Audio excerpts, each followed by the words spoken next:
Say hi. Hello. Salim! How are you? How are you doing? Phenomenal. How are you guys doing? Doing well. I'm living large. It's Friday. That's true.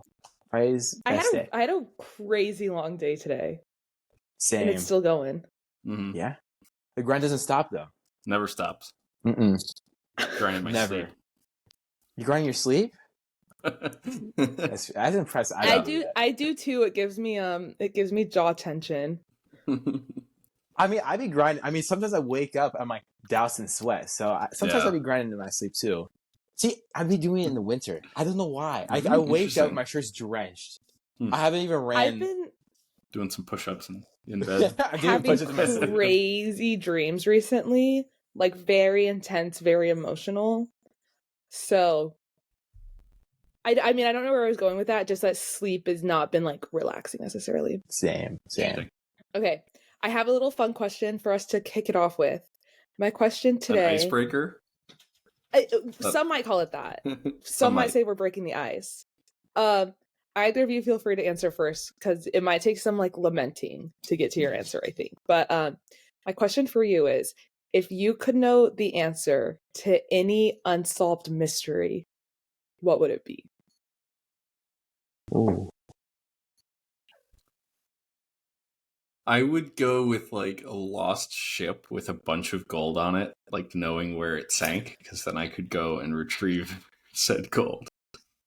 Okay, so not even like a famous thing. Well, I mean, there's like famous lost shipwrecks that, are estimated to have like billions of dollars worth of gold and jewels on board. There's a lot of like true crime cases that I think I'd want to know the answers to. But then another part of me is like, if I only had one choice, like, do I want to waste it on something where it's like, well, it's probably just something sad and tragic and awful, and I can just assume that. Mm-hmm. But like to finally know like John Benet Ramsey or like Madeleine McCann, like that would be fun.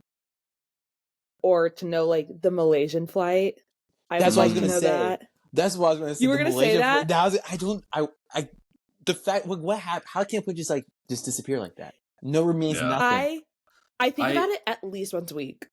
I think about it like fairly often too, because it's always like, man, what happened there? I want to say I saw something recently that they think the pilot just like got the other pilot out, like locked the door, and then like committed suicide basically. I think the pilot. I think the pilot theory is really interesting. I think it holds a lot of weight. I do feel bad though, because it's like, okay, if he had nothing to do with it and he's not here to kind of defend himself, then it feels really shitty to like be like, you are responsible for one of the like this tragic incident that happened. But it goes really deep with him too, because they found all these like flight simulations of him practicing the like crazy maneuver that the plane did when it like made like a crazy like angle in the sky and like went off track. They found that he was practicing a really similar maneuver. Yeah, they think he was like they think it was like very premeditated, some kind of, like, and that maneuver, or not in the premeditated route, like just maybe that he had some kind of like break with reality and like forgot that he wasn't in simulation, and then it crashed. Because people are also like, why would he want to do that though? Yeah, people are crazy. Like, what's the motive? I know the motive has always eluded people, but I think they think that he like did that maneuver to like knock out everybody on board, like because he would have taken them up to like really high altitude and then dove really quick or whatever, and it would have like caused people to pass out and stuff. Okay, all well and good, but where's the plane? Right, aliens. That's why they've found a lot of pieces of it now. They have. It took allegedly. It took a long time. Allegedly. Yeah. No, they've been able to like match numbers. And Sure. I remember watching that on the news. Like they have like anytime there's something serious going on, they always put like the little red, like the tag was like red on the bottom. Like that's what you know. It's real shit. That's that was like good stuff. I feel like we were like 6th grade or something like that, and at least in our school, we used to watch the CNN student news every day. And for months, it was like the only thing they were talking about on the news. And it was I loved it. I loved every second of it. I mean, sorry for all the families. It was very tragic. Yeah, it happened but it was good TV. Yeah, no, 2014. was it? what's the TV that's really interesting? The submarine from last summer. Like watching on the news was crazy. I remember I was when I was in overseas in the summer. I just seeing it on the TV, just watch. It's like, oh man, like what happened to it? Just the news. That's one was more fun too. That one was more fun too because it was a bunch of like rich billionaires. Mm-hmm. So it was easier to have less empathy I didn't feel bad about the people than a bunch of people just on like a commercial flight. Yeah. Like no, but the lead up to the submarine, like all the little like nuance, like they're showing off like the controller the guy was using to control the submarine, like an Xbox controller. I think it was a really funny disaster. Like really, I feel like I had that same controller. I think that probably do. I've never seen people like meme on a tragedy so early. I do. I have the same exact controller. And did you know that you could pilot a submarine with that? Okay, as a little kid, I didn't video game controllers. Video game controllers are really good at controlling things. That's like why they exist. Like lots Nick, of like actual, lots of submarines and like drones and stuff like that are operated with what are like basically just souped up video game controllers. Oh no, that's really true. Good. Yeah, I've seen that. Yeah. All my stuff. They have been, tested by millions of people for decades at this point. To be like really good at that kind of thing. I think the Malaysian flight is a really good answer. There's just so many mysteries that I want to know that I don't know. Mm-hmm. It would be very hard for me to be like, this is the one that I would use that wish on. Yeah. Yeah. Or like was it Easter Island? Those fellas? Do we not know what those are there for? Well, like there's I think people. I think they've figured out kind of what happened there. I believe that's just like kind of a yeah. I'm just ignorant. I'm like, well, how did he get here? I just didn't know. He uses his like one wish on like something that's in textbooks. They just like they pull up like a Wikipedia page. Mm-hmm. I mean, it was definitely like a mystery for a while, but I think at this point, like archaeologists kind of know what kind of went down there. There's a lot of like climatic things and over harvesting of resources and stuff like that. The glitter buyer. Who buys all the glitter? Oh, isn't there like a glitter shortage and people think it's like there's one entity buying all of it? Do you guys not know about the glitter? I tangentially have heard of it, but I don't really know. So there's basically one company like that makes most of the world's glitter, right?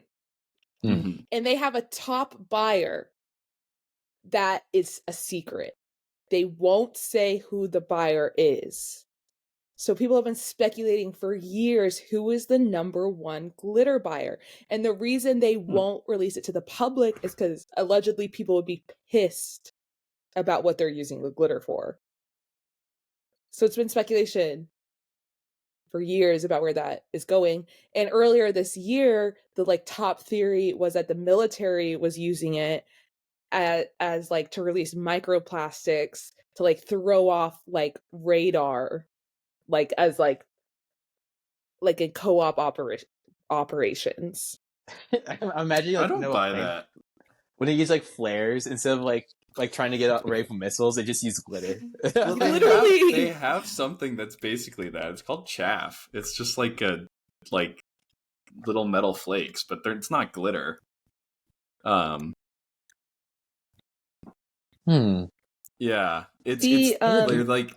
they're like really small metal needles basically that act as like radar antennas and like I think they like bounce back.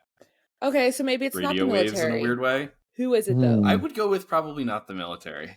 I'm gonna guess a lot of people were saying it was boats, like for the paint, but they're not hiding that. Like they are like, and they're not like reflective usually on boats.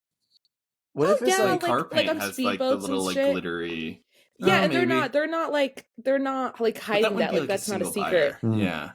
What about? Well, I was thinking about like, what about those people that make like was it slime, the gluey stuff? They put a bunch of glitter in it, and there's just a big. But why would people be But why would people be upset about that? You know?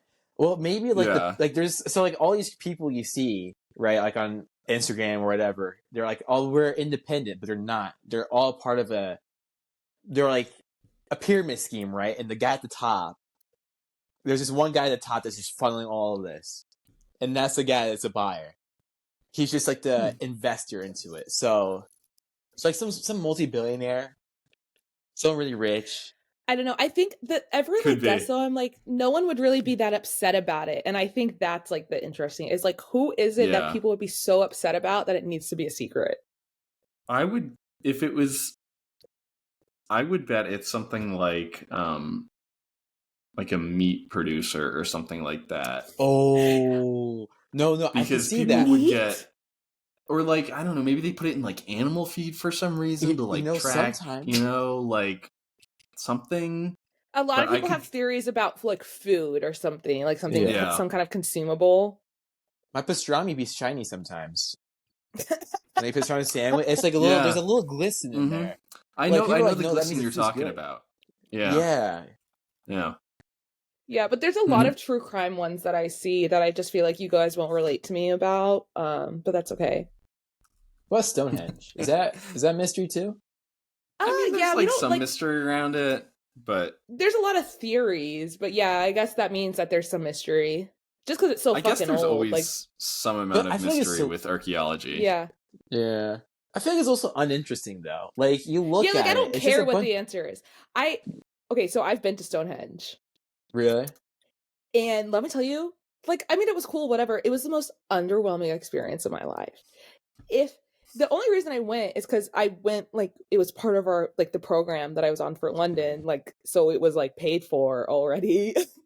And we, like, took, like, this 2-hour bus trip, like, out of the city.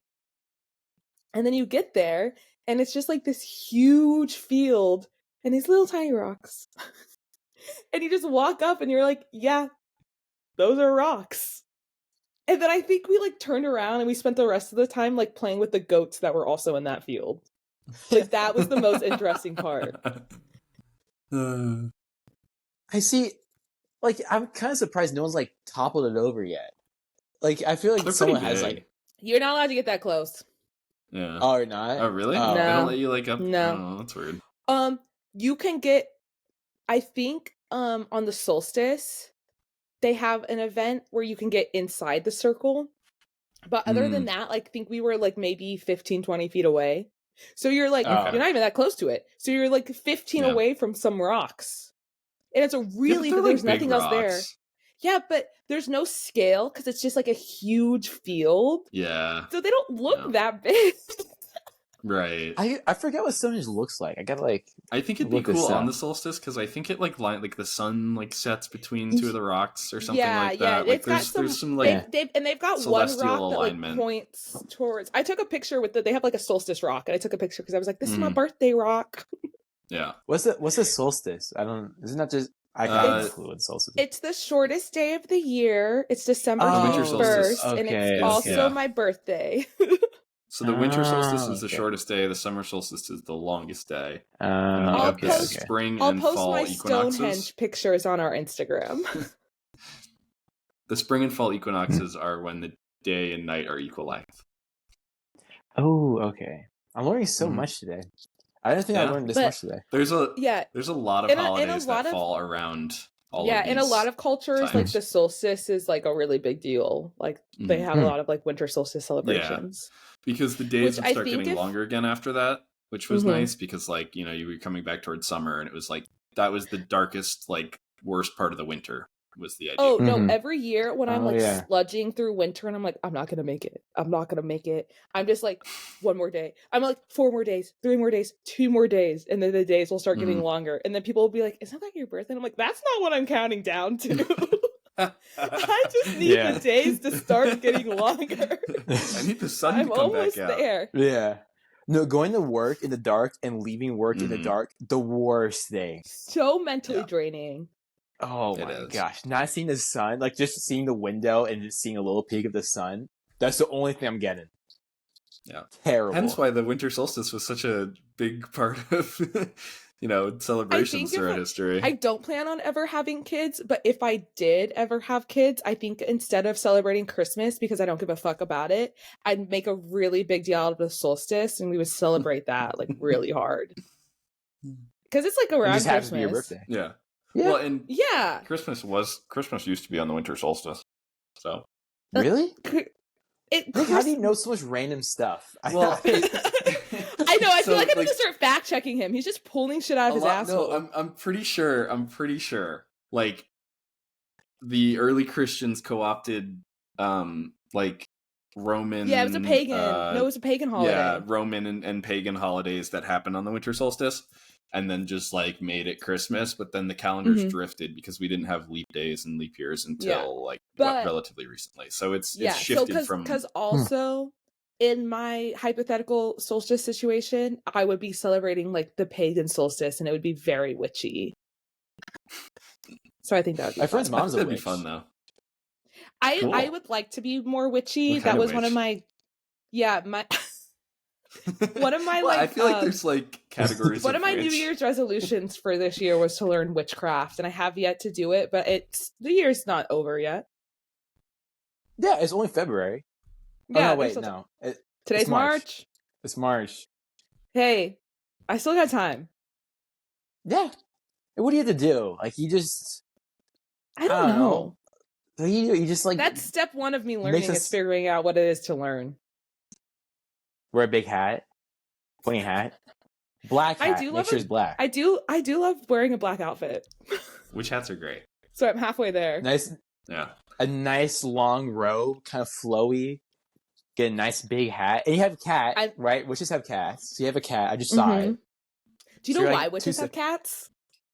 I want to do a whole episode on witchcraft, so I don't want to give too much away. But witches have cats because, or like in like the lore of witches having cats, because a lot of women used to have cats to keep away rodents. So then they started getting associated with women and therefore witchcraft. Yeah. But I think witchcraft would be another fun feminine rage episode because it has a lot to do with like sexism and being like, women can't know how to do things. You must be a witch. I see him back in the day. I think that's a good idea. Yeah. So I think that would be fun. But yeah, that's why witches that was a good because they were just icebreaker. Because women were just smarter than everyone else. No, now I'm raging. Is a woman rage bait just you guys just yelling or just you just getting mad all the time? It's kind of me just drunk spitting out a bunch of facts that would piss women off. Watch episode 3 for more on that. Yeah. Right? It was 3. If you haven't heard feminist rage, systemic sexism, episode 3, go check it out. Watch it multiple times, rate it 5 stars, and leave a comment. All right. Well, today we are going to talk about the tallest mountain on Earth.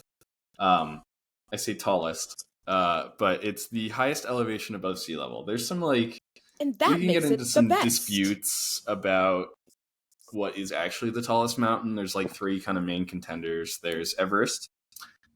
There's Mauna Kea in Hawaii, which if you measure from the base of the mountain to the summit, it's technically the tallest, but like 2/3 of that are underwater because it's, an island arc volcano, so it's got to come up from the seafloor.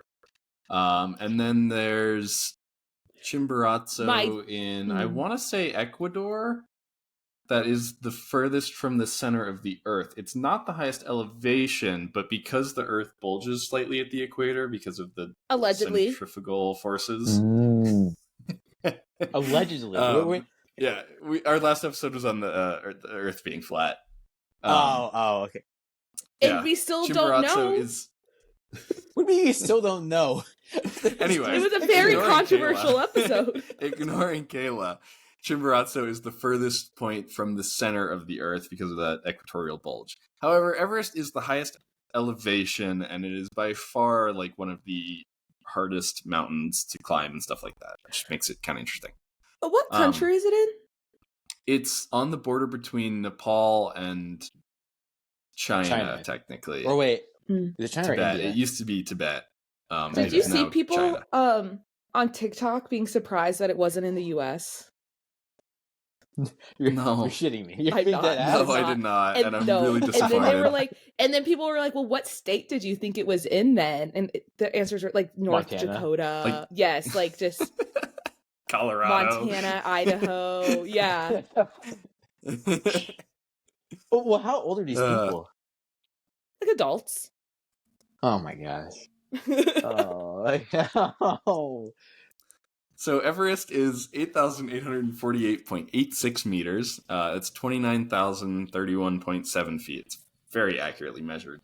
Although I think it like increases every year, because that the Indian subcontinent is still slamming into Asia, so the Himalayas are still growing slightly. Does the snow not melt in rise? I think it's really hard to quantify like what is considered like the top of a mountain in the Himalayas. Yeah, sometimes, that's what I was thinking. Because when you're dealing with like really glaciated mountains like that, like the ice and snow kind of hold the mountain together to some degree and like hold part like the rock together. So like I don't really know how they exactly measure it, if they're using the snow, if the snow gets hard enough to where it's like virtually ice and they just measure from there. Yeah, because these are really exact measurements. You can get like they picked a spot. I know, right? I'm assuming that's like GPS based. That would they're make very sense. You know, being the tallest or the highest elevation point on Earth, they're like very like a lot of people are paying attention to it, so they kind of have more resources to get it to a really accurate measurement. But yeah, I'm sure it probably changes every year. I'm sure it can fluctuate based on ice and snow, and I know it's growing because of the ongoing tectonic activity there. He's a grower, not a shower, Nick. It's actually both. So all 8,000 meters. A true blessing right there. Yeah, all 8,848 meters. Yeah, so I mean, like, to put that in context, like planes fly around 37,000 feet, which is like 10,000 meters. We're talking, I mean, this is like almost to that level. Like planes are only flying a few thousand feet, like a mile and a bit above that. It's like a 6. So you could, in theory, fly over the top of Everest. Yes, you could. I don't think you would want to, because I'm imagining the turbulence would be pretty windy, horrible up there, because you have mountains that are like affecting weather that are only a few thousand feet below you. I did a flight simulator and I flew through Everest. And how'd that go? Oh, that's cool. But I don't know. Yeah. I mean, I crashed, but not because of turbulence. Oh, so you flew like through it. No, I flew over. I'm like, oh, this is dope. And I tried landing and I just crashed. It was so the landings is what you need to work on. Yeah, I can't land. Mm-hmm. And I can't take off either. It just put me in the air. So... Okay, a little tangent then. Do you guys, like in an emergency situation, think you could land a plane? No, I just crash it. I think I don't. I think if I was like coached, I know that a lot of people. I know that there's like this statistic, like 60% of men think that they can land a plane, but I do kind of think I can. You know what's I've played enough. I think I could too. I feel like most people could, unironically. It's so hard. It can't be that hard. Assuming there's like good weather conditions. Assuming there's good weather conditions. I think it's not. No way it's that hard. I've landed planes in flight simulators before. I feel like it could be doable. I don't know. Especially if I'm being coached through it.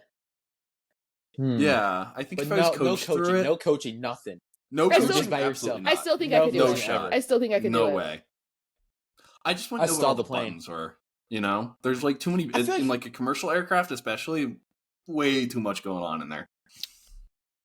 You just what's the point of all those buttons, anyways? I feel like there's not. Ignore the button. Find where the landing gear are. Yeah, isn't it just autopilot? I'll just start clicking.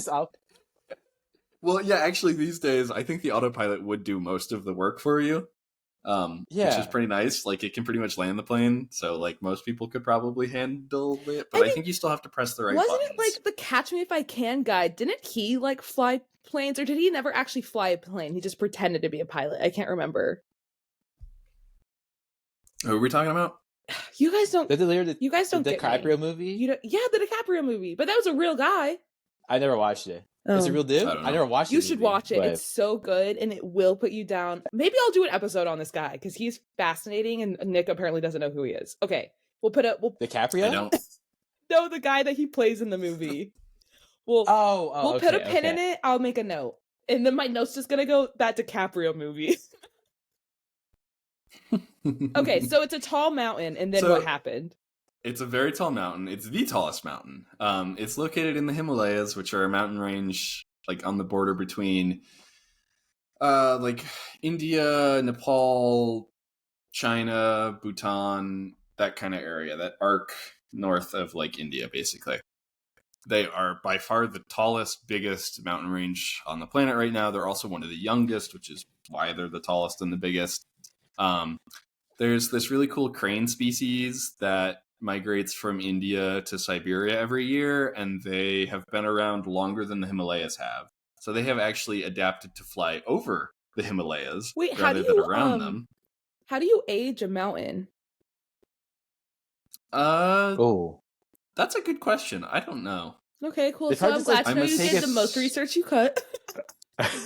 That's a good. How do they? I can guess. Sorry, go ahead. Yeah, what do you think? What's your guess, Slim? I don't know. I was just gonna say like carbon date it, but I don't think that's right. I feel like carbon date any like stone, it's all the same age. Yeah, carbon doesn't give you an old enough date. When does a hill become a mountain? That's a good question. I think those terms are not well defined, quite honestly. I think you can call a lot of things a mountain that aren't. It's like a tree. It's like tree is not like a hard biological.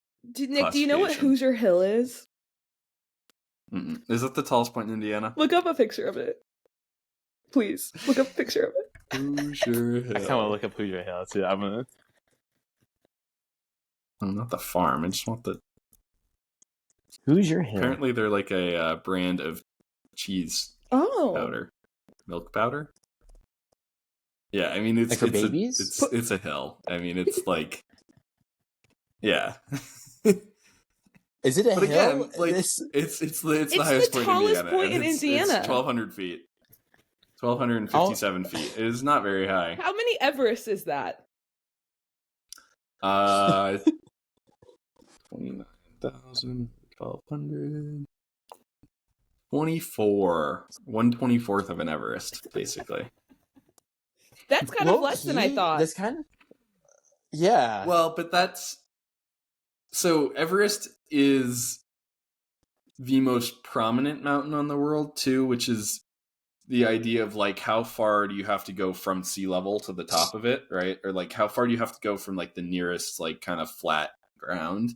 And because it's the highest mountain, it is considered to have the highest prominence. I kind of disagree with that because, like, the Tibetan Plateau and, like, everything around Everest is also very tall. So you're, like, the lowest you can get is not actually sea level, like, right next to Everest. Whereas the Hoosier Hill prominence is probably, like, 100 or 200 feet. Okay. I don't know. So, what does prominence mean again? Yeah, you didn't explain prominence is, like, the distance between... It's kind of a weird, like, term that they use for mountains a lot. Where, like, let's say you have, like, two peaks right next to each other. And one is, like, slightly higher than the other one. Like, let's say it's, like, 50 feet higher. You would say that, like, the prominence is, like, 50 feet. That's, like, kind of an oversimplification of it. And it's, like, a weird...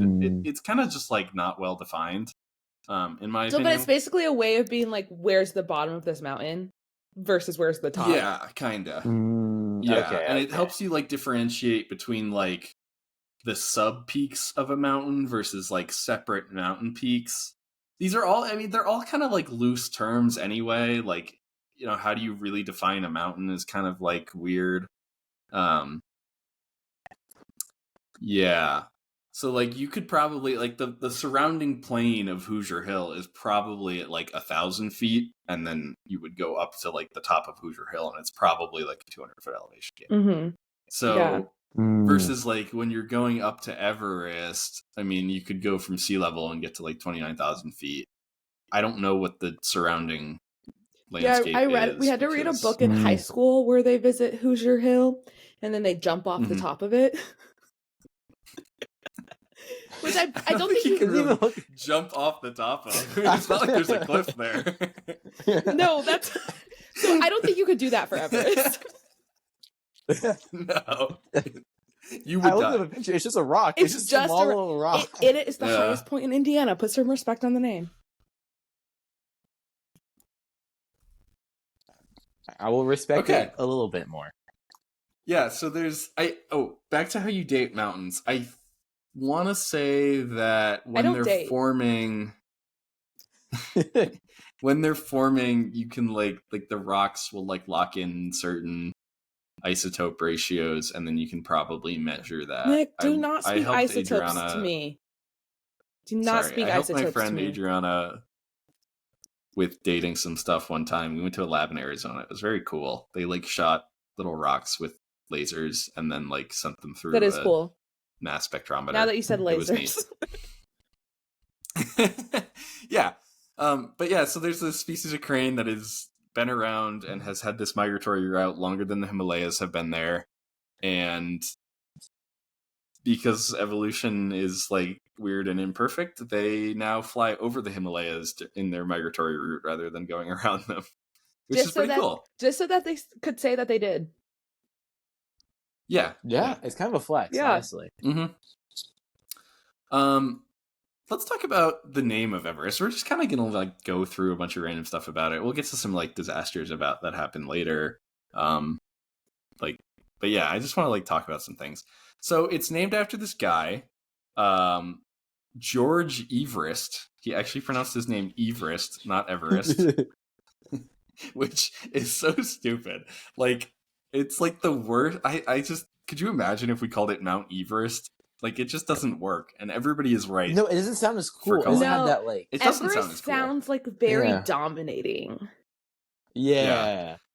He didn't want it named after him. He actually never saw the mountain in his lifetime. The reason it got named after him was because he hired a couple people who eventually went on to survey the mountain and estimate its height, and then they were the ones who proposed the name, like, in honor of him, which is like such bootlicker behavior. Like, I'm sorry, but like, they were trying to get a raise. Right? They must have been. Yeah. What's funny is, so Everest is obviously not the original name of the mountain. The local people in Nepal and Tibet called it Chomolungma, which means goddess mother of the world, and they probably have called it that for hundreds or thousands of years. And it's always a goddess. But at the time, I think there's a lot of mythologization in Tibet and Nepal about the mountains and like them being like deities and stuff, which is the Tibetan Chinese name. It looks like Nepal had a different name for it, but I don't know it. But yeah, like all the people around there had different names for it. The people that didn't have a name for it was the people in India. And at the time that the name was suggested in the West by British surveyors, Nepal kept not letting the British into their country to go survey the mountain because they didn't think that the British had good intentions. They thought they were like, trying to like really pull a fast one on them. Now, when have the British ever had bad intentions when entering another country? When have they ever? I can go on about the British for hours. They probably would have taken Everest back with them and put it in a museum. Fuck those guys. Yeah, they probably would have like broken a piece off and been like, just take the whole thing. Well, actually, this is ours now. Yeah. Put Everest in England. I mean, they would have put it in the British Stonehenge. They put it in Stonehenge at this rate. Yeah, there's probably enough room there. Only Stonehenge is there. Nothing else. Mm-hmm. Yeah, what else you got going on in England? The British Museum. Okay. Yeah, the British Museum, which is full of stolen costly things from not Britain. Let's see, they got bad food. Yeah. That's it. They got nothing over there. All the best food is from like other countries that they have brought with them. National dish is tikka masala. Yeah. Indian food is really good. The Chinese food is really good. Everywhere, but yeah, I agree. There's a place near us that had the best Singaporean noodles. I miss it. Yeah. To their credit, though, the British were trying to find out they were trying the whole like surveying expedition that they were doing was to map all of the tallest mountains in the Himalayas and get their local names. Like that was the goal. But why would you trust them? Because they were not allowed into Nepal and Tibet. Yeah, I mean again, valid, right? Because they were not allowed into Nepal, like they just could not get a name for it, and the Indians didn't have a name for it because they could honestly not see the mountain very often. Like, it may be the tallest mountain on Earth. Do you know what year this was all going on? It's always like in clouds and stuff. This was happening in the early 1900s. So y'all could have just like wrote a letter, early 1900s, and asked, "Hey, what y'all calling that mountain?" Yeah, the issue is calling it that mountain. The tall one. The tall one. Yeah, but they're all tall. One's the tallest. Nobody had like gone up. Yeah, but no one had gone up and checked yet. See. Like, I don't think it was be going up there for fun. Well, but when you're surrounded by so many tall mountains, it's hard to see like the slightly taller one a few miles away. Like, it's really hard to tell which one's a little bit taller. So are there other mountains around Everest that aren't called Everest that are pretty tall, but not the mountain? Yes. All of the peaks over 8,000 meters in the world are in the Himalayas.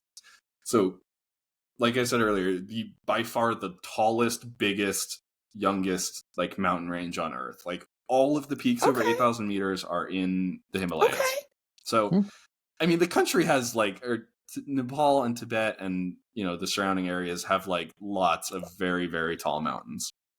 Is there just nothing going on in Nepal except mountains? Pretty much. It is like almost entirely mountain. Damn, I hope we have no Nepali listeners. Like, do they have an airport? Like, did they? Yeah, I mean, they have. There are valleys that are like livable. Okay, and like I think on the southern edge of the country, it's much flatter because you get down closer to the Indian like plains and stuff like that. And I don't know how much. I would assume some of it is like lowland. I don't think it's all Himalaya. It is not. I'm looking at a map now. But like a lot of it is Himalaya. But you also have these like really fertile river valleys like in the like lower mountains that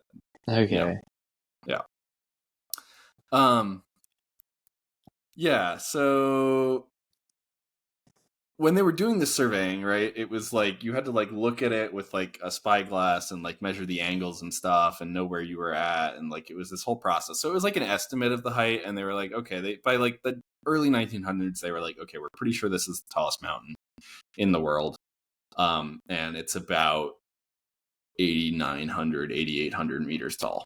But yeah, they didn't get a name for it for a very long time, so that's why it is now known as Mount Everest. Everest. Say it right. Everest. Yeah, Mount Everest. Yeah, okay, wait. Nick, did you do the mini crossword the other day when Everest was one of the answers? Yes. Dude, I could not figure out how to spell it. It's spelled Everest. I was really drunk at the time. Fancy that. I was so... Okay, the crossword usually takes me about like 2 minutes to 1 minute. I was trying to do it drunk, and it took me like 20 minutes. Yeah, it doesn't help. And I didn't finish it till the day after when I was sober. I had to go back and look at it. Why would you do it? Why would you do crossword in that mindset? Because I forgot to do it. I've done that before. I forgot to do it. I didn't want to miss one. Oh, okay. Okay, that's valid. I really don't know what you guys are talking about, but the New York mini crossword. Yeah, New York Times crossword. No. You got to get the New York Times Games app. Oh, is that the one with Wordle, right? It's got Wordle, it's got connections. I've gotten really good at the connections now, and I used to be so bad at it.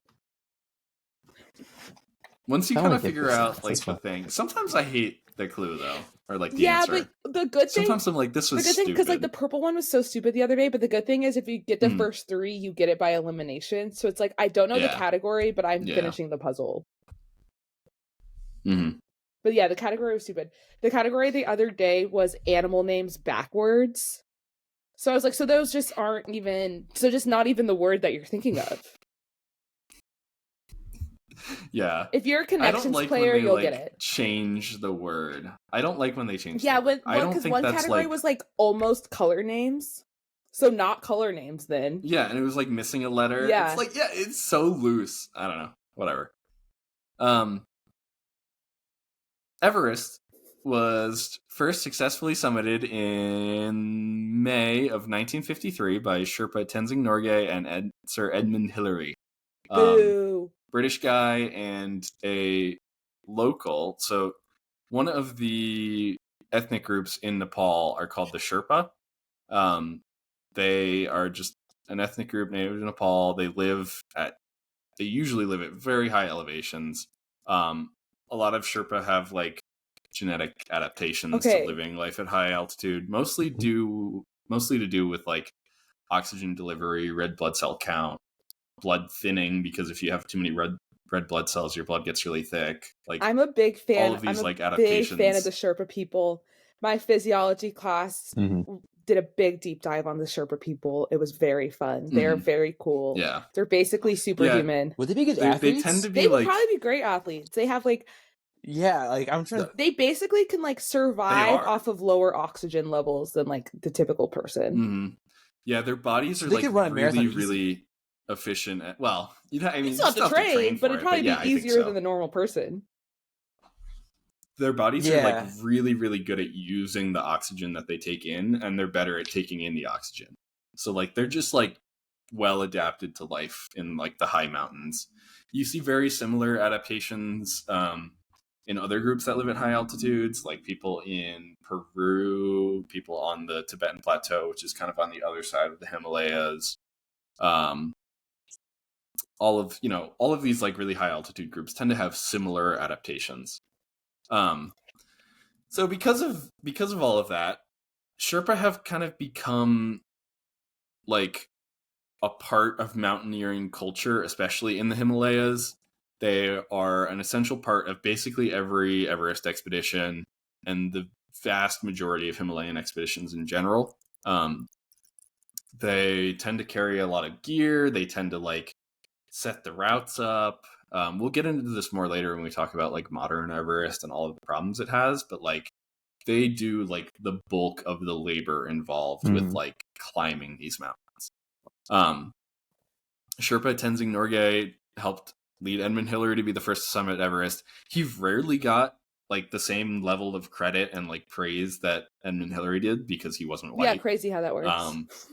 Which sucks because, he did like him and all the other Sherpas like do so much of the work. They don't get paid anywhere near enough. Like, probably. I mean, actually, was he carrying like all the luggage and stuff too? I've read that like that duo specifically was like pretty good. Like they like shared the work a lot. Because it was this was part of a much larger expedition. Yeah, and probably because it was the first time it ever happened. Like I think that's part of it. Yeah, it was much more of a group effort for the very first time, but then he just didn't get a lot of credit afterward. Nowadays it's totally different. The Sherpas do like 95% of the work, and like all of the people that go climb Everest like have to like haul themselves up the mountain, and that's about it, while the Sherpas like bring all of their supplies and oxygen and I'm sure we'll set talk up camp about it for more them and cook for them and do all of this stuff. I'm sure we'll talk about it more when we get into like the problematic aspects, but I mean there is something to be said that usually like the people that are guiding them have typically climbed Everest multiple times, so it's like they're much more experienced. Yes, and that is exactly right. That's what you're paying for these days, but they don't get paid enough. Yeah, they're climbing Mount Everest. The level of risk that they're taking, and like it's absurd. All of the people with like the highest summit counts are like Sherpa. There's this like documentary called, I think it's called 17 Summits, of this Sherpa Nepali guy who climbs all of the tallest or all of the peaks over 8,000 meters in 1 year. It's crazy. He would like be going out to bars like the night before and getting like hammered, and then start an expedition up like an 8,000 meter mountain the next morning. And it's just like, these guys are like incredible. Like they are totally adapted for mountain life. They grow up in this culture of mountaineering. Yeah. I feel like climbing a mountain though doesn't seem that fun. Crazy. I would not find that entertaining. I don't know. It doesn't seem like. It seems like every time I see videos, it seems so like most kind of thrill-seeking things. I have no interest in. I think a lot of it is what people call like type 2 fun, where it's like not fun in the moment, but like it's fun in hindsight and like cool that you were able to accomplish it. It's like the memes that are like being a PhD student, getting to tell people I'm a PhD student. Yeah, it's like climbing Mount Everest versus getting to tell people I climbed Mount Everest. Mm-hmm. Oh, okay. Yeah. I see what you mean. It's it's clout. That's all it's fun. Which, like, at that point, lie. That's a big part. Lie. Okay. I could start telling people I've done it. Fact check me. You've never met me. Who's to say I haven't? Mm-hmm. I'm gonna start using that as my fun fact. Yeah. So like, when you have to like introduce yourself, just be like, Everett. Give me like your give me one fun fact about yourself. I'm gonna start saying I once summited Mount Everest. Just fucking tell me I'm lying. I dare you. Mm-hmm. Well, I think you can look up a list of everyone who summited Everest. I don't think they're going to, and if they do, no, they won't. That's kind of nerdy. Like, no, you have to have a real hater for someone to be like, yeah, exactly. Like, if they do, I'm gonna know who doesn't have my back in the organization and be like, I don't trust that guy. They're also not gonna trust me because I started day one lying. But I think I should start doing that for my fun fact. Is like every time come up with something absolutely ridiculous. I'll need to start making a list of fake fun facts. You once landed a plane blindfolded. You say that. Who's gonna believe you? Who's gonna not believe you? Tell me I didn't. Reason not to believe you, right? I actually have an Olympic gold medal in speed walking. You should tell people you can like juggle, but then be like, oh no. I used to be able to juggle, but I had a career-ending accident. I threw out my elbow. Yeah, I was a chainsaw juggler, but I won't do it anymore. Not after the incident. I promised my loved ones I would stop. Wait, can you have an amputee? You just say that. I promised my loved ones I'd stop juggling. Juggling live grenades. Juggling live grenades after the disaster of 2015. I won't even touch a chainsaw these days. No. I see what I hear. If I hear like a sound in the distance, if I hear a motorcycle I get scared. I'm like, yeah. A blender. Don't even get me started with blenders. Ooh, blenders. Yeah. So there's this. I've heard this like scale before for like. I've heard it with like outdoor stuff a lot of like type 1 fun is like fun while you're doing it. So like, just like it's a good time while you're out there. Type 2 fun is like not great while you're doing it, but then it's like fun in retrospect. College. Like, yeah. Or like getting too drunk with your friends. No, that's true. College has some type 1 and type 2. Right? Because like, going to the gym for some people, right? It's a mix of both. I'm a type 1 And then there's girly. like type 3 fun, which is like not fun while you're doing it and not fun in retrospect either. But sometimes there's still that level of like that feeling of like accomplishment afterward, which I think is why a lot of people I'm a type 1 Everest, girly. like, it sucks while you're doing it. It was not enjoyable, but it was cool. I can understand type 2 actually. Yeah. Like I tried to run a marathon. Didn't do it, but like the training, I was like, I hated it during the time. I was like, why in the world did I decide? Oh yeah, let me train for a marathon in 2 months. And then like looking back, I'm like, yeah, I like. Maybe running. that's why I have no desire to run a marathon. I'm a type 1 girly. If I'm not going to enjoy it while I'm doing it, why the fuck am I doing it? Like I have. Like you have to think about stuff. I have no urge to go skydiving. I don't care to run a marathon. I don't want to climb a mountain. Like. I'm not a thrill seeker. I'm anxious day to day. I don't need to put myself in anxious situations. I don't think running a marathon is very anxiety-inducing, though. Yeah, but it's hard. It is. I ran 20 miles and I thought I was going to die. That's insane. So you didn't finish. So you see, it would be more insane if You only had 3 to go. Trained. That was a training session. It was 20 miles. I wasn't planning to do the marathon that day. I just ran 20 miles. And I was like, just to train for it. And then the next week, I was like, okay, here's a marathon weekend. And I only ran 17. That kind of sucks more that you got so close and never did it. I know. And now I have no urge to do it again. And I'm like, I don't really care. I like running. Nah, but not worth it. Yeah, it's not that fun. I was caked in like not sweat, like my sweat dried up. I was like, there's salt on me. Your nipples are chafing. It was gross. Yeah. No, I was wearing without a shirt on just for that reason. Maybe I've just never run far enough because I know I haven't. But as a woman, I've never had like a nipple chafe situation. I feel like the bra doesn't move like one like the shirt does. I guess if I'm running, I'd be wearing like I don't know some kind of like tight bra though. But I've also never run far enough where I think that would be an issue. I actively avoid running that distance. If I'm running that far, it's because I'm being chased, and I'm probably giving up. If we're like a mile in, I'm giving the fuck up. You can have me because it looks like you got the stamina that I don't. I mean, it's kind of a hustle. Like chasing them for a mile too. A mile and this is like they want me. Like, I could see like maybe like a big cat, like some kind of predator, but they usually want to like expend as little energy. Yeah, they usually want to expend like as little energy as possible. Yeah. Low key, if someone's chasing you for a mile, that's kind of a compliment. If you think about it, like they really like you. Like they really, this is really like they Slim. The toxic part of me is like, I don't want to be kidnapped, but then there's the part of you that's like, but you wanted me. Yeah, like it's kind of like nice. It makes you feel good about yourself. It's like they chose me of everyone else. They chose me. Then you can look at it. Nice. If you want, then you look at it in reverse, and it's like, damn, they thought I was the easiest target. I try to never look like the easiest target. I always try to look like I'm a hard fucking target, and I would be. Not even out of like, because my will to survive 0. My like will to not give in to a man's wants 1,000, and my urge to beat the shit out of a man, like I'm just waiting for a reason. Like, give me a reason to beat the shit out of you.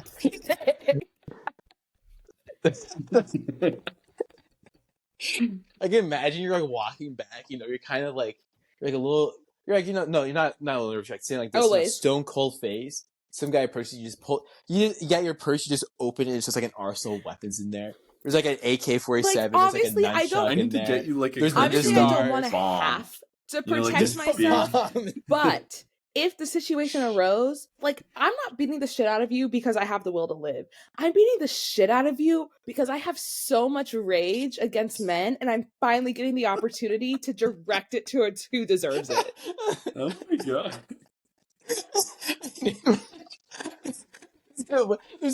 I can imagine there's like some poor guy who's like, it looks at this little like this looks at you wrong, and you're just kind of like, oh, like hi, and you're like, no, this ain't it, and you just like kill him. No, right he would definitely have to put hands on me first. My tactic, like, because London catcalling was really bad, but it was just like head down, no contact, like just keep walking. Now, if they start putting hands on me, like I'm ready to go. But hopefully it doesn't come to that. Hopefully they get the point. Always bitch face on. Don't look approachable. You never stop to talk. You just plow through. Keep walking. And then they'll be like, and then they'll say some shit like, oh, like, you should smile more. I'm just trying to talk. Like, yeah, that's the problem. I don't want to fucking talk. I've been catcalled before a couple times. It doesn't make you feel kind of good, like in a toxic way. In a toxic, like we don't support it way, it's like, I do look good, don't I? Mm-hmm. Yeah, I was like a bunch of sorority girls in a Jeep. I do think women should catcall men more just to even the playing field, and men just be like complaining about how they don't get complimented enough. So make it hostile. Yeah. I agree. Women have got to get more hostile and problematic. That's what I'm saying. Come on, guys, step it up. Where were we? Okay. In all of Everest climbing history, a total of 193 climbers and 125 Sherpas have died. The Sherpas, I thought you were going to say made it to the top. No. Many. I would say that sounded pretty small. Okay. Yeah. That made it sound more impressive because I thought only 100 people made it to the top. No, I don't have numbers, but they get like 100 people every year now. So there's like thousands that have been up there. Yeah. That's so fun. If everyone's doing it, I don't want to do it. I know, right? It's kind of... We'll get to that more later, too. So why is it so hard to climb Mount Everest? Tall. Right? Well, part of it is just, like, it's a big-ass mountain, right? Going up anything big is, like, difficult. Climbing mountains is hard. It's vertical. We like to walk on flat ground. I don't understand it either. It's not hard to walk up a hill. Yeah, but it's walking at an angle for a very long time. Right. So the issue is that at altitude, the air gets thinner. There are like physically fewer molecules of air present, which means that there is less oxygen available for your body. And you may know this. We need oxygen to live. It's kind of important to allegedly mammal biology, animal biology. Yeah. Above 2,100 meters, which is about 7,000 feet, hemoglobin saturation rapidly decreases. So your red blood cells basically are just not picking up as much oxygen out of the air as they would be at sea level. Luckily, there are both some short-term and long-term adaptations to the human body that can compensate for these altitudes. Long-term ones are kind of what we talked about earlier, genetic stuff. High-altitude populations tend to have high-altitude adaptations. They do a bunch of things to your blood and circulation and that kind of stuff. And mitochondria as well, I believe. I think that's part of what the Nepali Sherpas have, is a mitochondria thing that makes them way more efficient using oxygen. Thing. That was a really good explanation. Very cool. Yeah, well, the powerhouses of their cells are just like more efficient. Yeah. Damn. A short-term process is known as acclimatization that involves an increased breathing rate. This is like fully subconscious, right? Your breathing rate will increase as you spend time at altitude. The oxygenation of the blood will start to increase again because of that increased breathing rate. Nick, you froze for a second. Back up. And there are... so the short-term adaptations your body makes are increased breathing rates. Like it's subconscious, your body just like starts breathing faster. Increased oxygenation of the blood because of that, right? So like just breathing more will get more oxygen in your blood. And then there's some like changes in cerebral blood flow, which I think are like your body prioritizes oxygen to the brain while at that altitude, which is really important because it makes you think more and all of that other great stuff. You will adapt just to living at higher altitude. I know when I was moving out here to New Mexico, we drove through part of Colorado and like spent a night, and we were at 7,000 or 8,000 feet, and I got really bad headaches that night. Because I went from like, very low elevation to very high elevation quickly, and your body just doesn't like that. When you're climbing big mountains like this, you take it really slow. You go in stages. You spend a night at each new elevation. You work your way up. This is something that I didn't know about climbing Everest so recently. Is you don't like climb straight up it. You'll climb up to base 1, right? And then you'll spend a couple nights at base 1, and then you'll climb back down.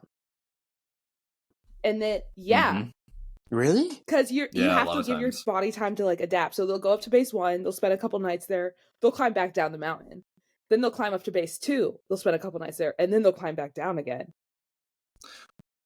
Well, eventually, what you do is you keep raising your like base elevation, right? So you do like, the first day you'll do like you'll do a push to camp 1 and you'll come back down to base camp, and then eventually you get to the point where you're staying at camp 1 and you'll do a push to camp 2 and come back down. So you do a lot of like 1. Up and down and the mountain. Kind of push that camp higher and higher. Yeah, there's a ton of up and down, which is part of why the Sherpas are there, because they set up camps for you at each one and like have tell you not equipment to just and supplies and food and stuff ready for you each camp. And die. Yeah, you would in fact die if you tried to just do a your body would just not be bottom to top. Do they have like stores? Yeah, they're literally. No, do they have like stores in these base camps? Not on the mountain, because they have to rebuild the camps every summer, because in the winter I think that the snow like buries everything and like glaciers move and winds like they like rebuild the camps and set up the routes every single year. So they put stuff in place like fixed lines. They put ladders in place to cross these like crevasses that open in the glaciers that are on the approach. I have a question about crevasses. They like, are they different than crevices? Yes. Oh, they're two different. I thought they were fucking weird. No, a crevasse A crevasse is like the specific term that they use for giant cracks. It sounds like glaciers. People saying crevice, but emphasizing the word ass. It does. Yeah. I think it's like CREVASSE, I think. So a crevasse is a glacier crevice? Mm-hmm. Yes, basically. I think it's a French word. I don't think we needed separate words for these things. Yeah. Same thing. Yeah. The idea of crack. I don't know. Just call it crack. I guess, yeah, you could, but like it's very specific to glaciers. Like they only use that word like in the mountains and stuff. Okay. So I know. I think I said that in one of the other episodes too, and I thought it was just like tomato, you know. Mm-hmm. That's what I thought so too, because I've heard that like crevasse thing. I'm like, oh, look this snobby encyclopedia. Who do you think he is? No, yeah, it's just a different word in English. So go back to these base camps. Yeah, I feel like there's an opportunity for these, like just having stores there. So, Liv, are you trying to capitalize on base camps? I don't think they're permanent. Well, think about. I'm thinking capitalism. Think about this, okay? Capitalism hasn't reached Everest at the full capacity yet. I would disagree with you on that. I think it very much has reached. Walmart. I'm assuming you hit a store before you go to the base camp of Everest, but you're spending anywhere from $30,000 to $60,000 on the expedition already. So and imagine you've paid some money with some deals mountainside. You've paid for a lot of food to be there already. You've paid for it. Don't you worry. There probably are food vendors and stuff that show up and like sell stuff. Yeah, it would have to be. It would have to be more seasonal. I feel like because you could only sell during the summer. Mm-hmm. Yeah, exactly. So, it's like inaccessible in the winter. You should sell hot dogs. Like camp is. Oh yeah, yeah. Good old American hot dogs. And this the base camp right before the peak. I'm just talking. You climb up every day before work. At like Camp 4 or whatever. Yeah. Some guy, you just see a guy just walking down. You're pushing the hot dog cart. What the hell is that? Mm-hmm. I'm seeing opportunity. You're a business-minded individual. I didn't realize. We gotta come up with a name for it. Glacial glizzies. No, I'll work on it.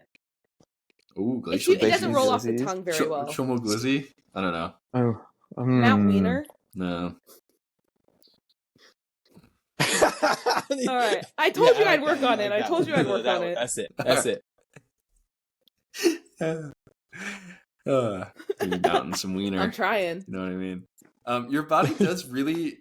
So when we're okay, wait, where am I? Oh, Everest, 8,000 plus meters, right? Your body starts to do really weird things at altitudes that high. The first thing that is like referred to is acute mountain sickness, AMS. This is like the most mild form of altitude sickness. This is what I had when I was moving here and was in Colorado for the night. You get headaches. Some people start vomiting, dizziness, tiredness, but is that trouble just sleeping. A lack of oxygen? All parts. Yes, the lack of oxygen is doing that. Like your brain gets upset.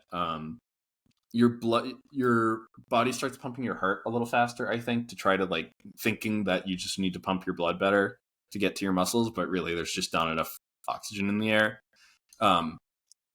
This goes away as you spend more time at altitude. It usually goes away within 1 to 2 days for most people. It can kind of come back as you go higher and higher and stuff. So you kind of have to like pace yourself in how high you ascend, how quickly to avoid that. Once you get beyond acute mountain sickness, we get into something called high altitude pulmonary edema, or HAPE, HAPE. This is a slightly more severe form of altitude sickness where you get fluid accumulation in your lungs. Some symptoms of this are shortness of breath while at rest, coughing, weakness and decreased exercise performance, chest tightness and congestion, cackles or wheezing while breathing. It's like you can like hear the like liquid in your lungs basically. They say your skin starts to turn bluish and you start breathing really fast and have a really high heart rate.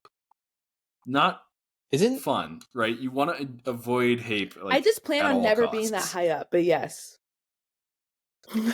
That's fair. I hear a remedy for altitude sickness is Viagra. Yes. So Viagra. I heard that. I can speak on Viagra. Right.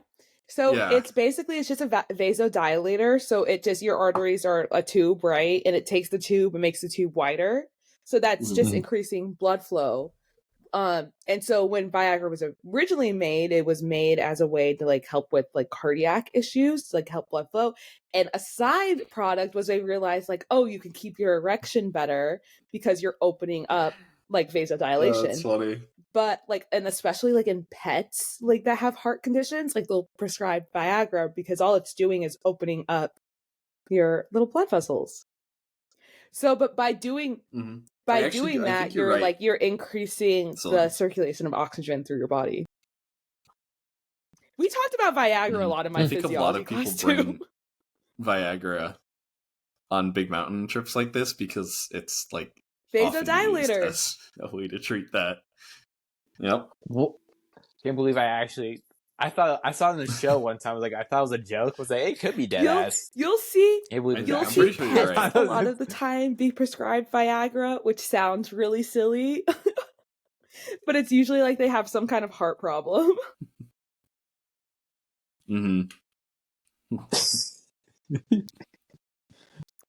So yeah, HAPE is bad. You don't want HAPE. HAPE is what happens when you let your altitude, like your acute mountain sickness, get too bad. You don't go down and recover and acclimatize slower. And if you take it too far, you get high altitude cerebral edema, which is the most severe form of altitude sickness. And it's when you start getting fluid accumulation in the brain. Not something you want at all. If you get HACE, you need to like immediately descend to lower altitude, or a coma and death are probably what is next.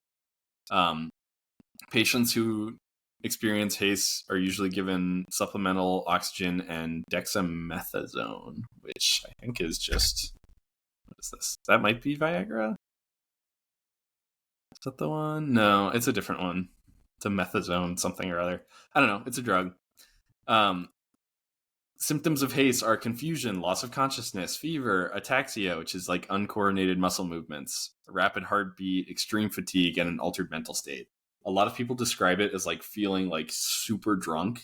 And it's really good at like making you want to just like lay down and die on the mountain and be uncooperative to people who are trying to save your life, which is like a really like vicious cycle, because you need to like immediately descend to lower altitude or you're going to die. And it like makes you not want to do that. And it makes you like really confused and you're like, what am I doing? Like it makes it so hard for you to do the thing that you need to do to survive. And that's like one of the most dangerous parts of Everest, because anywhere above 8,000 meters is generally considered the death zone, right? So this is the altitude basically at which you are guaranteed to get HACE if you don't either have supplemental oxygen or you spend a very limited amount of time above this altitude, right? A big portion of the deaths in high altitude mountaineering are caused by the effects of the death zone, either directly because of loss of like vital function, like you just kind of die if you spend enough time up there, right? Like there's physically not enough oxygen above 8,000 meters to like sustain the human body. Like there just is not, no matter who you are. I mean, it's, you know, the level isn't exactly 8,000, but like around you just there. Can't live up there forever. Like you will die.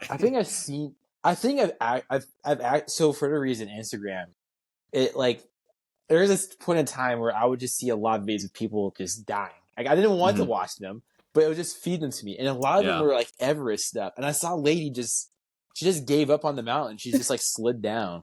Yeah.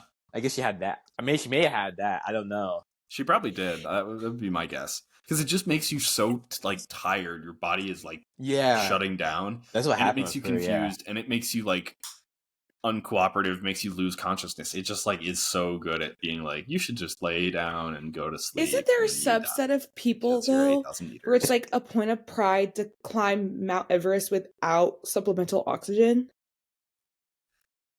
It is, and I was just about to talk about that. Like, it was. Yeah, so above 8,000 meters, death zone, right? People do climb Everest without supplemental oxygen. It happens, like, relatively often. People do it, like, every year. It's really impressive because you basically have to, like, saturate your body with enough oxygen and do the summit push really quickly, get up and down before haste gets bad enough that you, like, physically cannot get down anymore or mentally cannot get down anymore. I think a lot of times when they do that, they're accompanied by someone with supplemental oxygen who can give them oxygen when they need it. So they're just stupid. Because otherwise you're just kind of like, it's stupid. It's totally like a pride thing. And like, oh, I anyone can climb Everest these days, but it takes a real, here's the thing. I'm already not going to be impressed if you tell me that you climbed Everest, because I'm going to be like, why the fuck did you spend that much money to do that? You could have done literally anything else with that money. Now, if you tell me, oh, I also did it without oxygen, I'm like, oh, so you're just the biggest dumbass that I've met so far. I think people have done it like that. Yeah. Ah, here we go. Only 221 people have ever climbed Everest without supplemental oxygen. 178 of the people who have died, of the 327 deaths, 178 of them were not using oxygen when they died. But that's a little bit misleading because a lot of those were like doing route preparation. They were Sherpas. They are well adapted to living at that lower elevation. But again, like the Sherpas die a lot up there because it's very, like, the mountains are inherently dangerous, especially when you're talking about mountains this tall, weather this unpredictable, all of that stuff. It's just like a dangerous place to be. So there's still, 3 people that have died climbing Everest without oxygen, and only 221 people have succeeded. So, like, it's still not good odds, like, I wouldn't recommend it. I wouldn't recommend climbing Everest on other 8,000 and they're like, this is too easy for me now. Like, it's usually very experienced, like, mountaineers who are doing it. Because I've already done it. Why I'm being so mad at Everest. Like, the issues with it, which, I mean, rich people have absolutely, like, ruined Mount Everest, in my opinion. There's lines to the top, right? Become much less of a goal. I've seen videos. There are lines to the top every single year now because it's absurd. Like, so many people are doing it. It's so commercialized now, and it's like, it's not like a thing that, like, really serious mountaineers do these days. Like, that's not what people are interested in because it's so commercialized and it went mainstream. It's capitalism, right almost there. Routine in many points. Yeah, it is. It's so exactly. Bring a Walmart to the top. It's a thing where you're like, right. It's a thing that your, like, 55-year-old orthodontist does because he has too much money. It's not something that, like, a really serious mountain climber does. It costs anywhere from $30,000 to $60,000. This is just like what you're gonna pay to, like, hire to charter an expedition, right? That includes your permits. It includes the oxygen bottles. It includes the pay for Sherpas, the food, all of the equipment the company provides, etc. Right?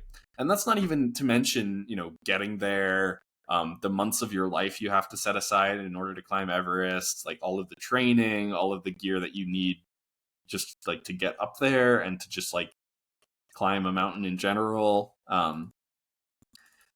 It's like an insanely expensive, like, outrageous thing that is just so commercialized at this point and weirdly accessible. Like, 60K? Again, like, orthodontists are, like, dentists, like, doctors are, like, doing this stuff because they have too much. They just have so much money send someone through college. Yeah, well, the thing you can do is 60K. 60,000 like things at Dollar Tree. A new BMW. Yeah. Over house, the median, a college tuition. Median U.S. That's annual more than salary. I make in a whole year. Yeah, it's more than, like, half the country makes in a whole year. I think the median's like 47,000 these days, something like that. It's an absurd amount of money.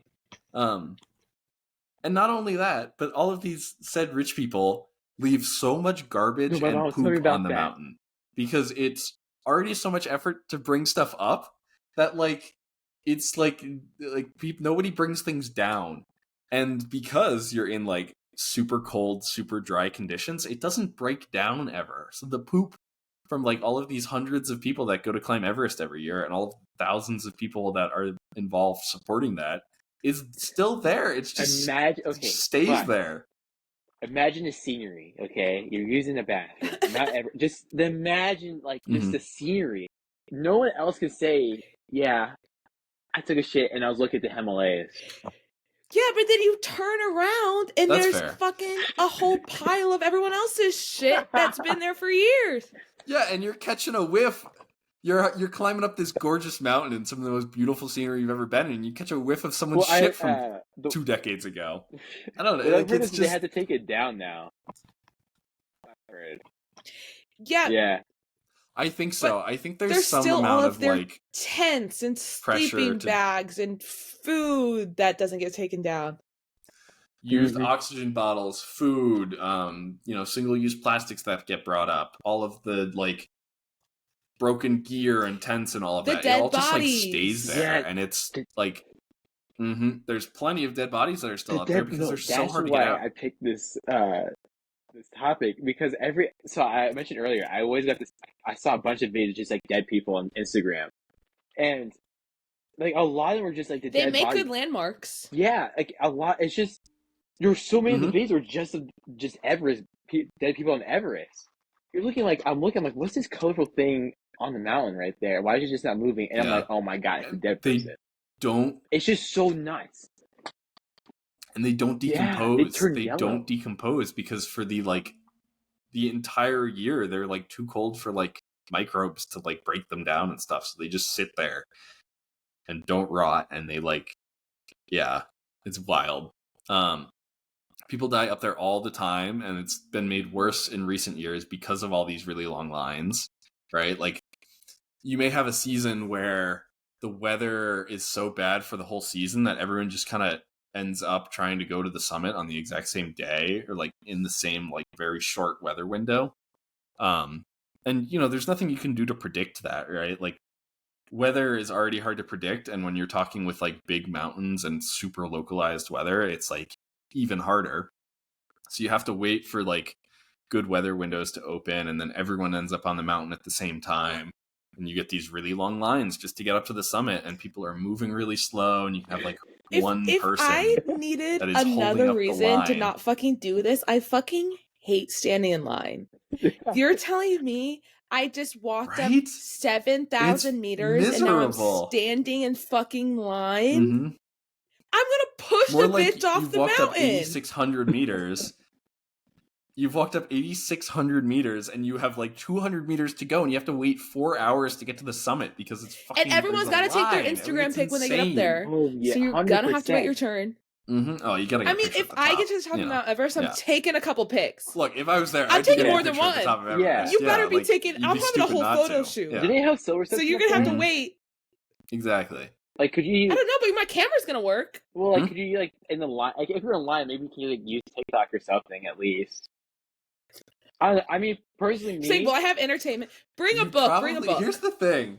Or if there was a cell tower with like line of sight to you, and you weren't too far away, you could, in theory, get cell service at the top of Mount Everest.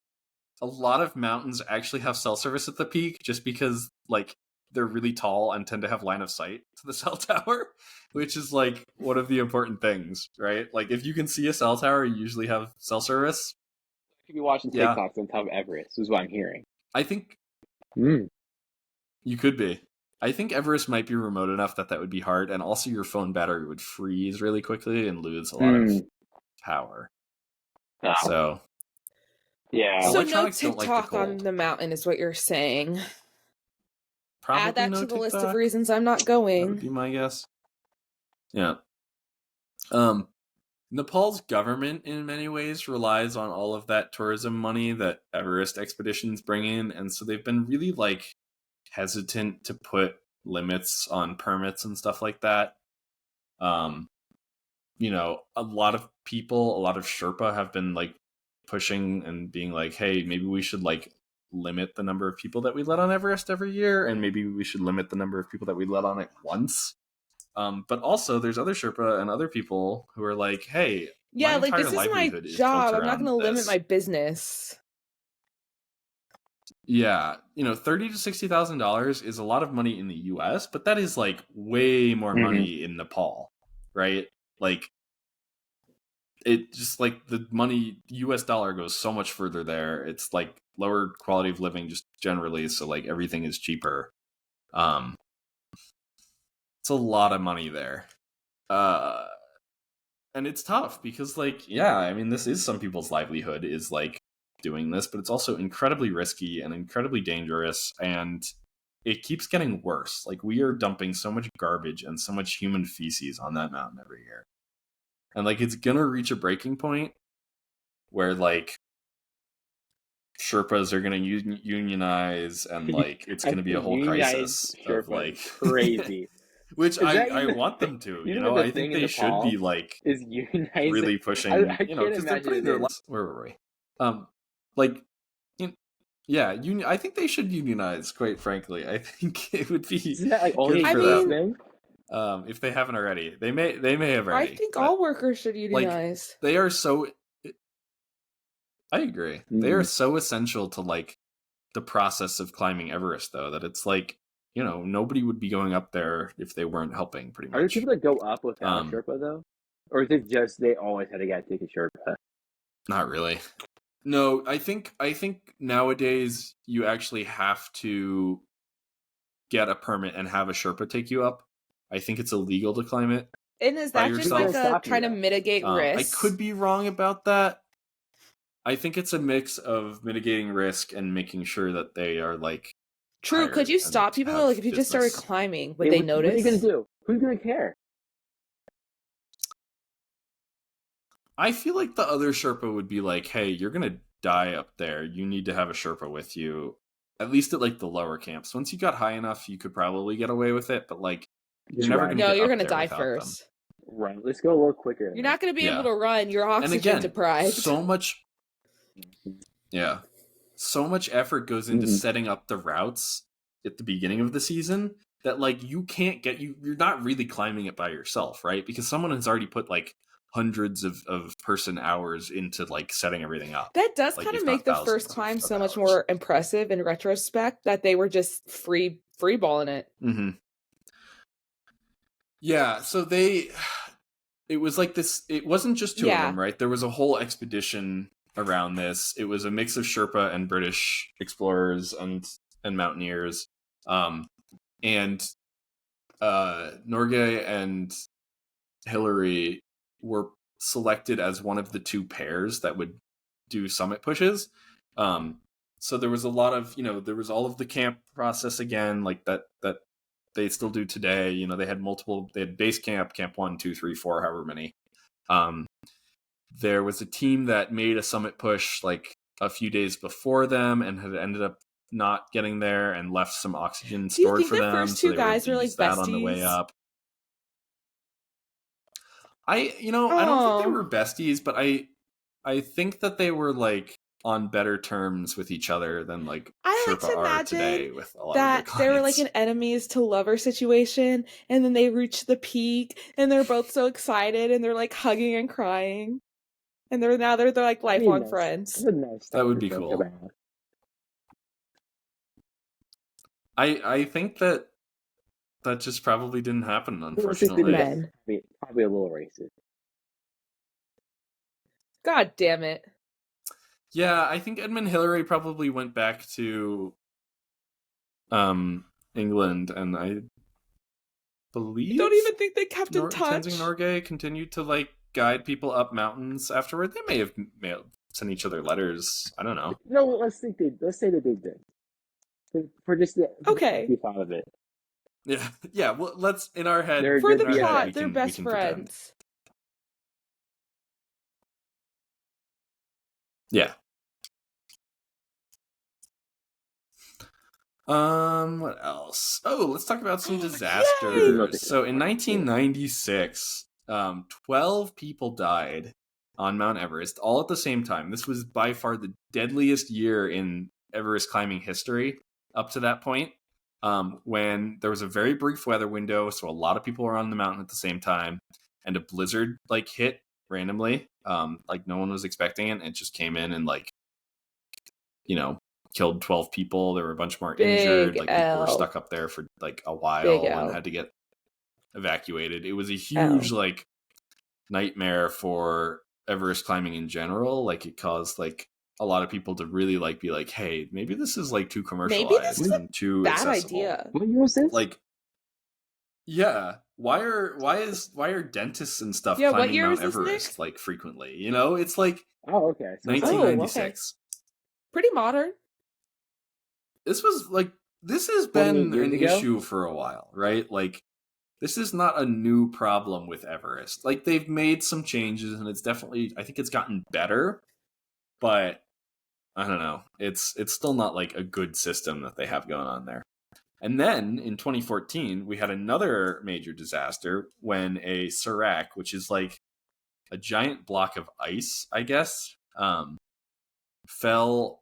I think there's an area on Everest that's where a glacier kind of comes off the side of it, and you have these giant blocks of ice that break off every now and then and fall down. Normally it's like smaller blocks, but like in 2014 it was like a very, very big one.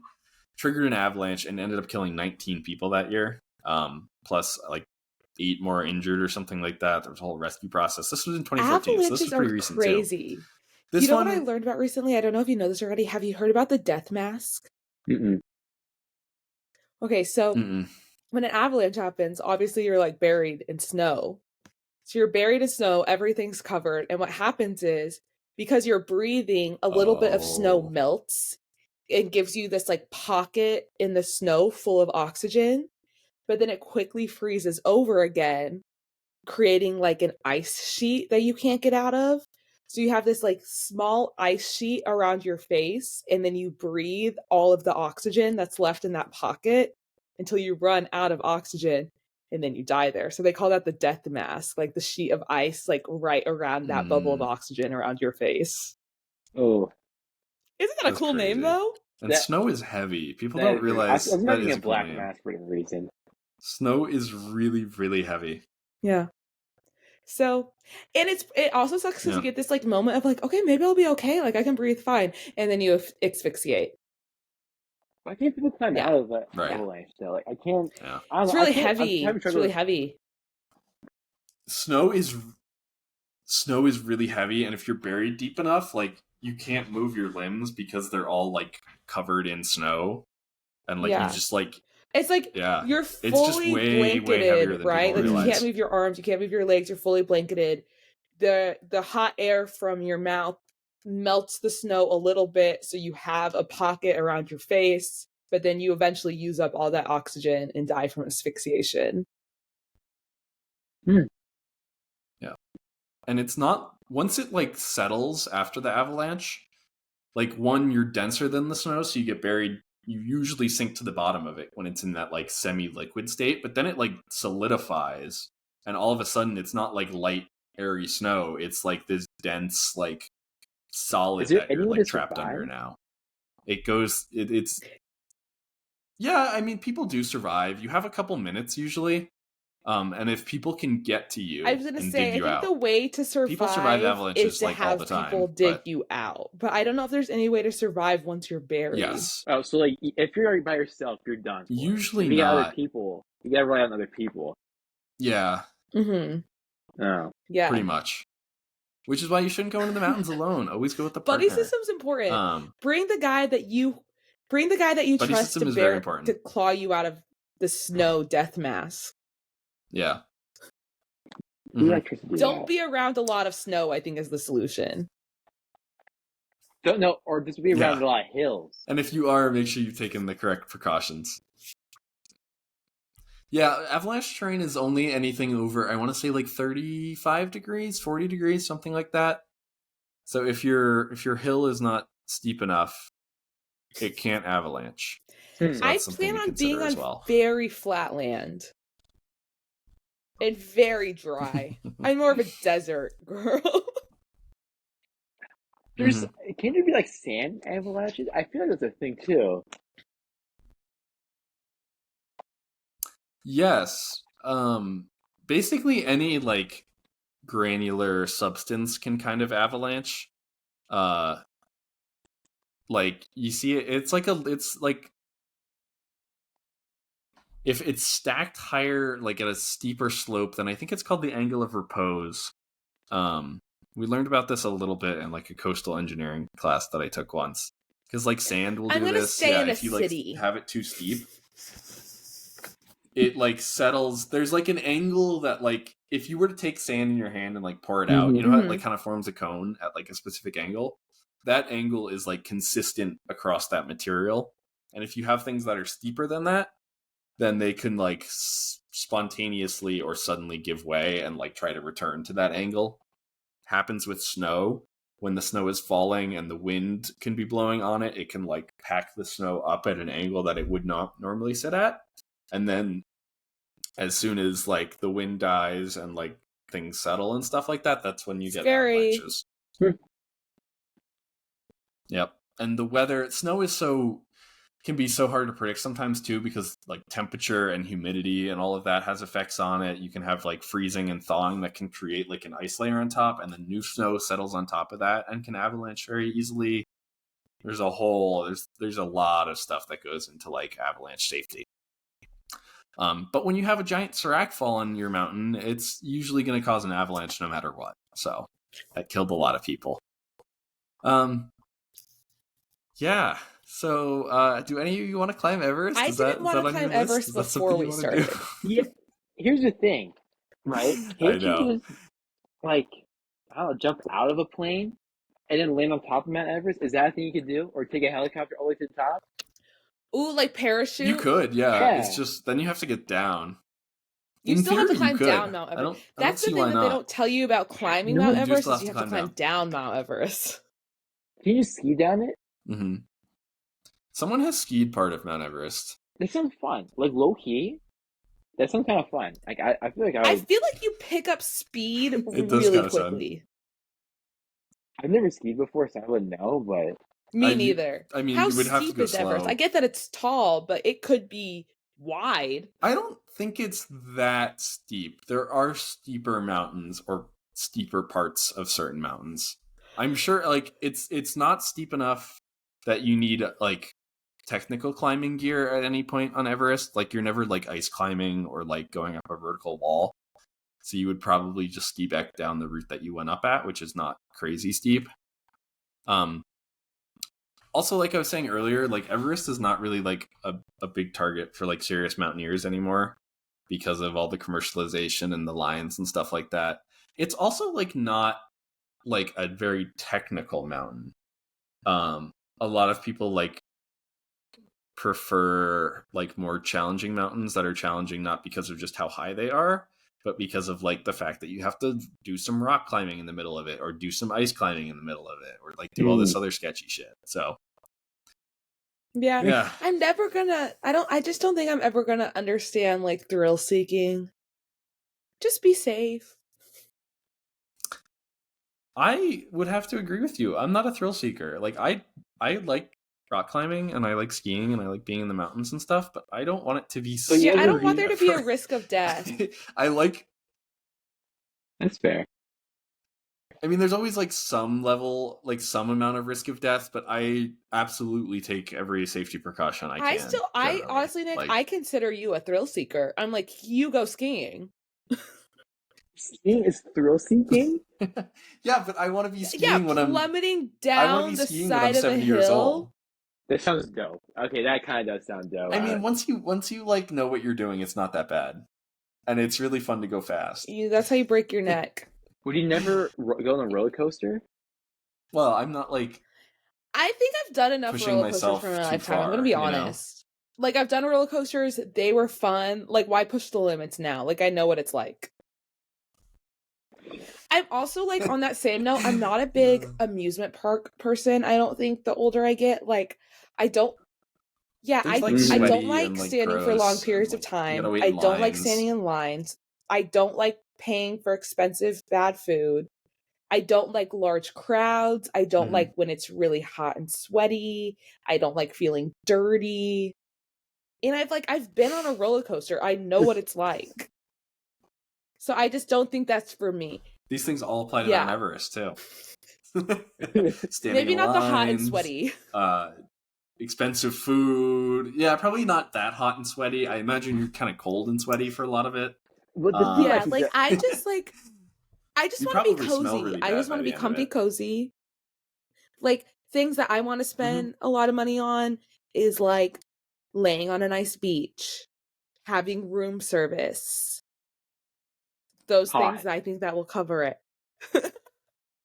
A nice meal at a restaurant. Speaking of the base camps. That's funny because I do want to do Speaking of base camps. a little bit of mountain climbing. Go ahead. Are there showers at the base camps?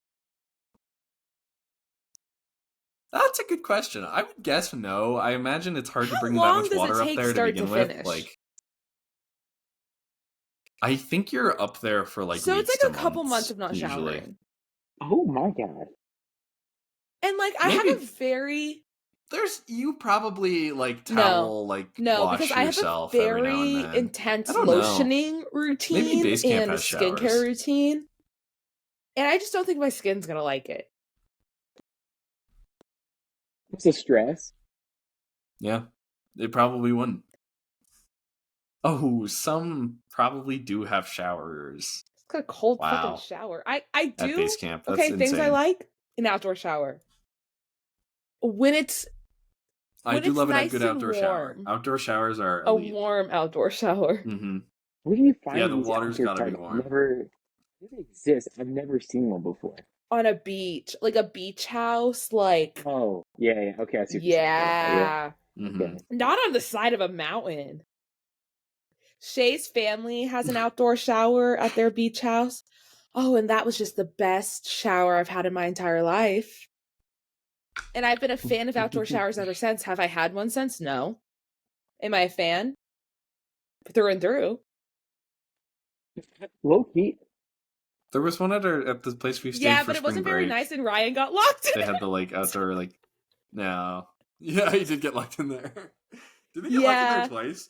We had an outdoor shower at the Airbnb that we stayed at for spring break, and Ryan went out to use it and he got locked in it, and we just heard him like because it was kind of like below our house, and he was like hitting our floor trying to get someone to come get him out. And nobody did. Yeah, nobody knew what it was. We just we thought it was like the dryer or something, and then he comes in like I don't know, 10, 15 minutes later, and was like, yeah, I have to break the lock off. Imagine he didn't bring because he's on your phone. Imagine being butt naked and stuck. I know, we were all kind of like, man, Ryan's been out there. I think he brought clothes. He brought like clothes to change into, but yeah. You got to be careful. You got to be careful. He was stuck out there for a while. And we were starting to be like, man, I hope Ryan's okay. He's been out there for a while. We were like talking about sending someone to go check on him, and then he like comes in and he's I was locked in there. I do, Slim, though, if you ever get the opportunity, I recommend an outdoor shower. Very nice. I haven't been to a beach in a while, so. Yeah. I gotta get myself to a beach again. We gotta get to a beach. I'm trying. I really am. All right, I'll do our little ending spiel. All right. Make sure you follow us on YouTube at This Pod Counts. Follow us on Instagram at This Pod Counts. Please go drop a follow. We're so close to 20 followers. Slim, are you following us? I will ask you this. You better. Listen multiple times. Make sure if you've been a listener and you've been enjoying what you're hearing and you want to let us know that you've been enjoying what you're hearing, give us a little 5 stars. Give us a little review. Say that you've been enjoying yourself. Send us some feedback to our email at thispodcounts@gmail.com. That is the one. I would love to get some fan mail. Even if you're not a fan, if you're a hater, get us some hate mail. Yeah, I would love some hate mail. We want mail. Comments, we just want mail. We're not going to agree with you, but hate. You can send us your corrections. I'm gonna ignore them, but constructive criticism. If you've got a great idea for a topic, or maybe you want to be a guest, hit us with that email. And then lastly, I want to thank Salim for joining us today, for giving up his Friday to come hang out with us. Yeah, thanks, You Salim. were a great guest. This was so fun. Thank you. It was fun. I enjoyed it thoroughly. I didn't know what to expect, but it was a pleasant time. Yeah, thanks for coming. This was awesome. And hopefully we'll be back again. Yeah, it was so pleasure. Good. You were a great guest. I think you killed it. I think you knocked it out of the park. Hopefully our listeners agree.